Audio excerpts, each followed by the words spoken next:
It's your boy ConcertViz34, and today we want to talk about Live Nation CEO Michael Rapino.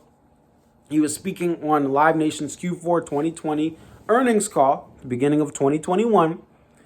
And on that call, he mentioned that he was speaking with governors from key U.S. states. And based on these conversations they were having, there was a hope that 75% to 100% capacity for the major venues, the major concerts that are planned for 2021 will be able to be greenlit by the summer of 2021. Now, this information, it's important to point out, this is coming from an earnings call. And any information from Live Nation, people are treating it as gospel and as hope to move forward, because this is a difficult time. And I hope and pray that the stagehands, the techies, the stage managers, the roadies, all these people that put together these amazing shows for some of the largest bands and the most popular musical artists in the country and in the world, I want to see them making revenue. But with that said, we have to understand the source of this hope is coming from a company that is trying to salvage its stock price. It's coming from a company that literally, due to the pandemic, has been wiped away from its normal business. So they're on this Q4 earnings call, which is not a good report, because they can't have, in the end of 2020, they could not have these large scale sold out events because of the coronavirus. So they're trying to combat the negative with a positive hope, and it goes out to the press. And Michael Rapino posts on his Twitter page a couple days ago that yes, we're almost there, and here's hope. Keep hope alive. This is the Titanic sinking and music being played. That is the vibes I've been getting from Live Nation as the pandemic has hit, as the pandemic has continued, and even as vaccinations come. I don't see coast to coast, from sea to signing sea, 75% to 100% capacity for major outdoor events across the country.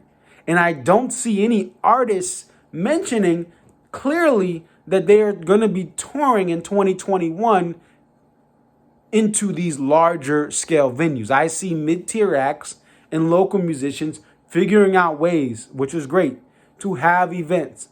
I'm not hearing from the Dave Matthews Band. I'm not hearing from the Backstreet Boys. I'm not hearing from Motley Crue any solid plans. Matter of fact, John Mayer from Dead & Company, speaking with Andy Cohen, all his conversations per his interview recently are talking about 2022.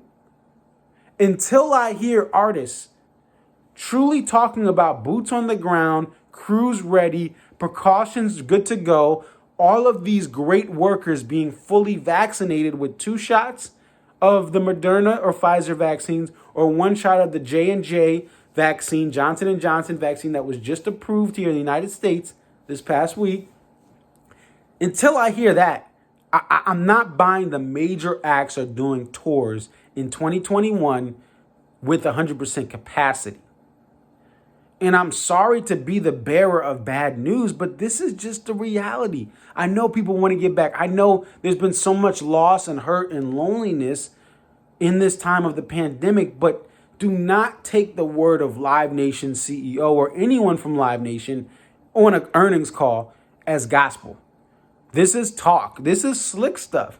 This is, I'm trying to make my girlfriend or boyfriend feel better when they know that we've had a history of not being able to have trust with each other, right? That's all Live Nation has been.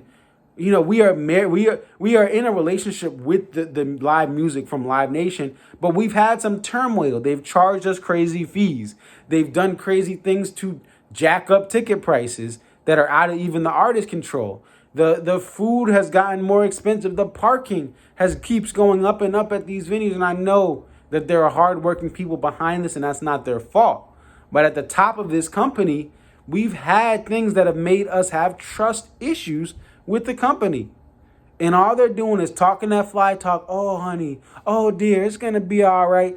And we're in a tough position right now. We know without Live Nation in our life and live music of these mass concerts, not just the local ones, we support those. We can see those. I can go to a mid-tier Warren Haynes and Danny Lewis show. I did that last year safely, socially distanced.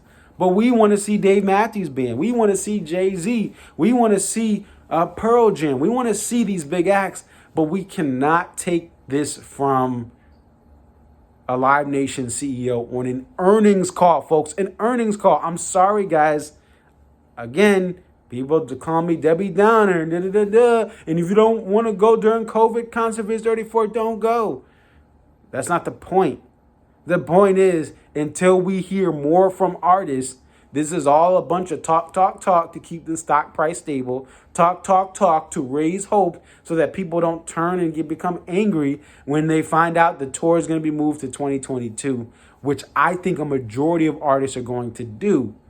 They can't make money 10% into a large-scale venue like Jones Beach in New York City, which is the current recommendation. Even at 50%, it may be difficult. Saratoga Performing Arts Center, it's a very small venue. You're not making money at 10% capacity. And if you are, you're not bringing your stage crew as is for these larger acts, because you can't afford it when you're getting 10% of revenue. So you have to look at these things. They're not going to cancel 25% of tickets for people who have already been waiting a year to go to these shows. They got pit tickets. They got lower level seats. They're so excited. They're holding on to this, even though economically this pandemic is hitting them personally, but they're holding on to this hope. They don't want their money back. They want to go to the show, and the only way they're going to the show is in 2022. So the tour is going to be moved to 2022 or just canceled if there's just no feasible way. I don't see major concerts returning at 75% to 100% capacity for most major outdoor venues, large-scale outdoor venues over 3,000 people. I don't see it. And after all of that, how are you going to get people in and out? How are you going to get 10,000 people in and out of a venue safely when everyone has to show their COVID card or they have to show a negative test within 72 hours? How are you doing that? I don't see it. The lines are already bad. People already show up late. Imagine, you're running late from work trying to get to the concert and you're waiting in line because they have to certify everyone has a valid test slip or a COVID-19 card. I don't see it. 2022, we can talk then. I don't see it in 2021. Let me know what you guys think. Definitely like, comment, subscribe. It's your boy Concert Viz 34. Peace.